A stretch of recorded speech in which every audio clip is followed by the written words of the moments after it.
ഞാനേ ഇന്ന് പറയാൻ പോണ സബ്ജക്ട് എന്താന്ന് വെച്ച് കഴിഞ്ഞാല് ഈ ഫാദേഴ്സ് ഡേ ഉണ്ട്, മദേഴ്സ് ഡേ ഉണ്ട്, അങ്ങനെ ഒരുപാട് ഡേ ഉണ്ടല്ലോ. ഈ അമ്മാവന്മാർക്ക് വരെ ഡേ ഉണ്ട്. അപ്പൊ അമ്മാവന്മാരെ ഇഷ്ടമുള്ളവര് എത്ര പേരുണ്ടെന്ന് എനിക്കറിയില്ല. ഒരുപാട് പേർക്ക് അമ്മാവന്മാരെ ഇഷ്ടമുണ്ടാവും. അമ്മാവന്മാരെ ഇഷ്ടമുള്ളവന്മാർക്ക് വേണ്ടിയിട്ട് മാത്രമുള്ള ഒരു വീഡിയോ ആണ്. എനിക്ക് എന്റെ അമ്മാവനെ ഇഷ്ടമാണ്. അപ്പൊ അമ്മാവന്മാരെ ഇഷ്ടമുള്ളവരുണ്ടെന്നുണ്ടെങ്കിൽ ഒരു ഹായ് അടിച്ചാൽ നല്ല കാര്യം. ഞാൻ പറയാൻ വന്ന ഒരു സബ്ജക്ട് എന്താന്ന് വെച്ച് കഴിഞ്ഞാല് നമ്മുടെ എന്റെയൊക്കെ ഒരു കുട്ടിക്കാലത്ത് അമ്മ വീട്ടിൽ പോയി നിൽക്കും. അമ്മ വീട്ടിൽ പോയി നിൽക്കുമെന്ന് വെച്ച് കഴിഞ്ഞാല് ഒരു 8ാം ക്ലാസ് വരെ ഏകദേശം വലിയ വെക്കേഷന് ഒരു 2 മാസം കൊണ്ടൊരു 1.5 മാസം എന്തായാലും നിൽക്കുമായിരുന്നു. അവിടെ പോയി നിൽക്കും. ആ സമയത്ത് എന്താ പറയാ, നമ്മള് അങ്കിളുടെ വീട്ടിൽ ചെന്ന് കഴിഞ്ഞാല് അവിടെ കുറെ ഫ്രണ്ട്സ് ഉണ്ടാവും. അങ്കിളുടെ മക്കളുണ്ടാവും, അവരുടെ ഫ്രണ്ട്സ് ഉണ്ടാവും.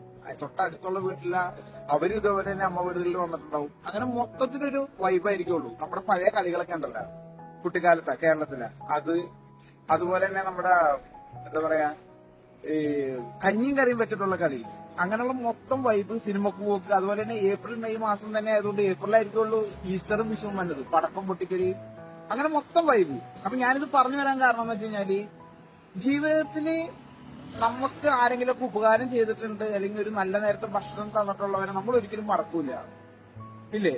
എന്നെ സംബന്ധിച്ചിടത്തോളം ഞാൻ എന്റെ അങ്കിളിനെ ആന്റിനെ ഓർക്കാൻ കാരണം അതിന് പ്രത്യേക കാരണമുണ്ട്. എന്നാലും എനിക്ക് ഒരു കാര്യം പറയാൻ കാരണം എന്ന് വെച്ച് കഴിഞ്ഞാല് ഒരു നേരം നല്ലൊരു ഭക്ഷണം മറക്കാൻ പറ്റില്ല.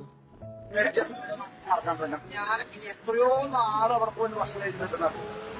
ഈ 2 മാസം അവിടെ ഭക്ഷണം കഴിക്കും. അത് മാത്രമല്ല രസം എന്ന് വെച്ച് കഴിഞ്ഞാല് ഞങ്ങളെ കൂട്ടിക്കൊണ്ട് പോകും. ഞങ്ങളുടെ കുഞ്ഞുനാളില് ഞാൻ 4ാം ക്ലാസ്സിലായപ്പോഴാണ് എറണാകുളം ജില്ലയില് വൈപ്പിങ്കരയിലെ ചെറായി എന്ന് പറഞ്ഞ സ്ഥലത്ത് വന്ന് താമസിക്കുന്നത്. അതിനു മുമ്പ് ഒരു 3ാം ക്ലാസ് വരെ നമ്മൾക്ക് ചെറുതാണല്ലോ. ആ സമയത്ത് ആന്റിയൊക്കെ വന്നിട്ട്, ഈ മൂത്തമ്മാവന്റെ ഭാര്യയൊക്കെ വന്നിട്ട് തലേ ദിവസം ഞങ്ങളുടെ വീട്ടിൽ വന്ന് നിന്നിട്ട് പിറ്റേ ദിവസം ഉച്ചക്കൊരു ബോട്ടുണ്ട്. അതിപ്പോ പഴയ ആൾക്കാർക്ക് ഓർമ്മയുണ്ടാവും. ഞാൻ താമസിച്ചിരുന്ന തറവാട് വീട് നായമ്പലത്താണ്. അപ്പൊ നായമ്പലത്ത് നിന്ന് ഞാറക്കല് പോകും. ഞാറക്കേന്നൊരു ബോട്ടുണ്ട് വരാപ്പുഴക്ക്. ആ ബോട്ടിലാണ് എല്ലാരും കൂടി പോണത്. നമ്മളിപ്പോ ലക്ഷറി ആയിട്ട് ഇപ്പൊ ഷിപ്പിൽ പോയാൽ പോലും കിട്ടാത്തൊരു വൈബാണ് പണ്ട് ബോട്ട് യാത്ര. മനസ്സിലായോ? ഒരു ഭയങ്കര രസോ. വല്ലാറോട് പള്ളിയിലൊക്കെ പണ്ട് പോയിരുന്ന ആൾക്കാർക്ക് അറിയാൻ പറ്റും. അപ്പൊ അങ്ങനെ ബോട്ടിന് പോയി. പിന്നീട് 4ാം ക്ലാസ് ഒക്കെ കഴിഞ്ഞിട്ട് ബസ്സിന് പോകും. അതെങ്ങനെയാന്ന് വെച്ച് കഴിഞ്ഞാൽ പറൂർ സ്റ്റാൻഡിൽ വരും. അന്ന് ചെറായി താമസിക്കുന്നത് പറൂർ സ്റ്റാൻഡിൽ വന്ന് പിന്നെ അവിടെ നിന്ന് പോയി. ആ സമയത്ത് ഞാൻ മാതൃദിനത്തിന് എഴുതിയൊരു കാര്യമാണ്. അങ്ങനെ മമ്മിയുടെ കൂടെ വലുതായി കഴിഞ്ഞപ്പോ ഇവര് വരാറില്ല. ഞങ്ങൾ അങ്ങോട്ട് പോവുകയാണ് പോയി നിൽക്കാൻ വേണ്ടിയിട്ട്. അങ്ങനെ അവിടെ പോയി നിൽക്കാൻ വേണ്ടി പോണ സമയത്ത് ഞങ്ങൾ ഈ വരാപ്പുഴയിൽ ചെട്ടിഭാഗം എന്ന് പറഞ്ഞ സ്റ്റോപ്പിൽ ഇറങ്ങുമ്പോ ഞങ്ങൾ 3 പേരും മമ്മിയുടെ കൈയും പിടിച്ച് ഇങ്ങനെ പോണ സമയത്ത് നമുക്ക് ഐസ്ക്രീം ഒക്കെ ഇഷ്ടമാണ്, മിഠായി എല്ലാം ഇഷ്ടമുള്ള ചെറുപ്പത്തില്. നമുക്ക് ഐസ്ക്രീം ഇഷ്ടമാണെന്ന് അറിഞ്ഞിട്ട് കറക്റ്റ് ഐസ്ക്രീം തന്നെ മിഠായി മേടിച്ചെന്നാലും നമ്മൾ ഹാപ്പിയാണ്. ഒരു സാധനം മിഠായി മേടിച്ചില്ല. എന്നാലും അവിടെ ഒരു കടയുണ്ട് വക്കച്ചൻ ചേണ്ട. അവിടെ ഇങ്ങനെ ലാസ എന്തോ പേര് ലാസേനാണെന്ന് തോന്നുന്നു. ഈ ഐസ്ക്രീമിന്റെ ബോർഡ് അവിടെ തൂക്കി വെച്ചിട്ടുണ്ട്. കറക്റ്റ് ആ കടയിൽ പോയിട്ട് ഐസ്ക്രീം മേടിച്ചു തരും.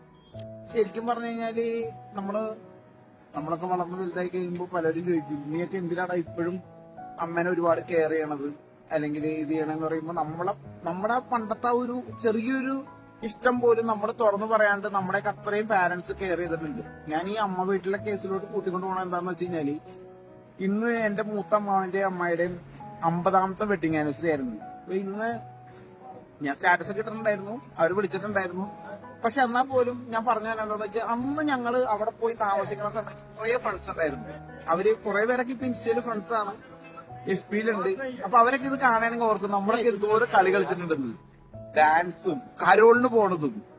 മൊത്തത്തിൽ ഞാനിത് പറയാൻ കാരണം എന്താണെന്ന് വെച്ച് കഴിഞ്ഞാൽ ചിലവർക്കൊക്കെ അമ്മാവന്മാരെ കൊണ്ട് ദ്രോഹം ഉണ്ടായിട്ടുണ്ടാവും. അവരെ ഞാനിതിൽ കൂട്ടണില്ല. എന്നെ സംബന്ധിച്ചിടത്തോളം എനിക്ക് 4 അമ്മാവന്മാരാ. അതിന് മൂത്ത അമ്മാവനെ കുറിച്ചാണ് ഞാൻ പറഞ്ഞത്. എല്ലാവർക്കും അങ്ങനെയല്ല, ഒരാളോട് കുറച്ച് കൂടുതൽ ഇഷ്ടം ഉണ്ടാവില്ല. അപ്പൊ എനിക്ക് മൂത്ത അമ്മാവനേക്കാളും കുറച്ചും കൂടി ഇഷ്ടമാണ് ഈ ആന്റീന. അതിന്റെ കാരണം ഇതാണ്, സൽക്കാരം. ഹൃദയം തുറന്ന് നമ്മളെ സ്നേഹിക്കുന്നവരെ നമുക്ക് ഒരിക്കലും മറക്കാൻ പറ്റില്ല. ഞാനൊരു അമ്മാവനല്ല കേട്ടോ, എനിക്ക് അനിയന്മാരാണുള്ളത്, പെങ്ങന്മാരില്ല. പെങ്ങൾക്ക് മക്കളൊക്കെ ഉണ്ടായിരുന്നെങ്കിൽ എന്നെ അമ്മാവെന്ന് വിളിക്കും. ഇതിന്റെ പേരിൽ എന്നെ ആരും അമ്മാവെന്ന് വിളിക്കണ്ട. ഞാൻ പറഞ്ഞു തന്നെ ഇത്രേ ഉള്ളൂ. നമ്മുടെ ജീവിതത്തിൽ ഈ പഴയ ഓർമ്മകളൊക്കെ ഉള്ള എല്ലാവരും ഉണ്ടാവും. ബസ്സിന് പോയ യാത്രകള്, ബോട്ടിന് പോയ യാത്രകള്. ഇപ്പൊ നമ്മുടെ പിള്ളേർക്ക്, എന്റെ പിള്ളേർക്ക് ഞാനൊരു പ്രാവശ്യം ഈ കഴിഞ്ഞ ഓട്ടോറിക്ഷ അറേഞ്ച് ചെയ്ത് കൊടുത്തു അമ്മ വീട്ടിൽ പോകാൻ, അവളുടെ വീട്ടിൽ പോകാൻ. അതിന് ഇഷ്ടപ്പെട്ടില്ല. ഞാൻ അവരെ കുറ്റം പറയാനല്ല, അവർക്ക് കാറ് മതി.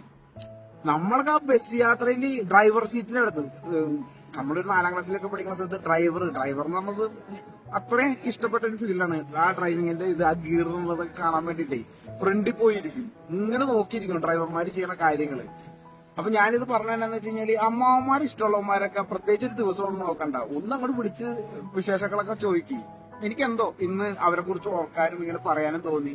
ആ പരിപാടിക്ക് പോകാൻ പറ്റിയില്ലെങ്കിലും ഞാൻ ശരിക്കും അവരെ മിസ് ചെയ്യുന്നുണ്ട്. അവരെ മാത്രമല്ല, അമ്മാവനമ്മായിന്ന് മാത്രമല്ല, നമ്മുടെ ഇളയച്ചനായാലും വല്യച്ഛനെ ഒരുപാട് പേര് ജീവിതത്തിൽ നമുക്ക് ഹെൽപ്പ് ചെയ്തിട്ടുണ്ട്. നമ്മളെപ്പോഴും നന്ദിയുള്ളവരായിരിക്കുക. ലൈഫിൽ ഒരിക്കലെങ്കിലും നമുക്ക് ഒരു നേരത്തെ ആഹാരം അല്ലെങ്കിൽ ഒരു എന്തെങ്കിലും ഒരു ഉപകാരം ചെയ്തവരെ നമ്മൾ ഒരിക്കലും മറക്കരുത്. നമ്മൾ എന്തെങ്കിലുമൊക്കെ ആയിട്ടുണ്ടെങ്കിൽ, ഞാൻ ഈ പറഞ്ഞ പോലെ ഗൾഫിൽ വരാൻ പോലും എന്റെ അടുത്ത് പൈസ ഇല്ലാത്ത സമയത്ത് ഇവരുടെയൊക്കെ ഹെൽപ്പ് കൊണ്ടാണ് എത്തിയത്. പക്ഷെ എന്ന് വെച്ചിട്ട് ഞാൻ അവരെ എന്നും വിളിക്കാറില്ല, എല്ലാ തവണ നാട്ടിൽ പോകുമ്പോൾ പോയി കാണാറില്ല. അതൊക്കെ ഓരോ സാഹചര്യങ്ങളാണ്.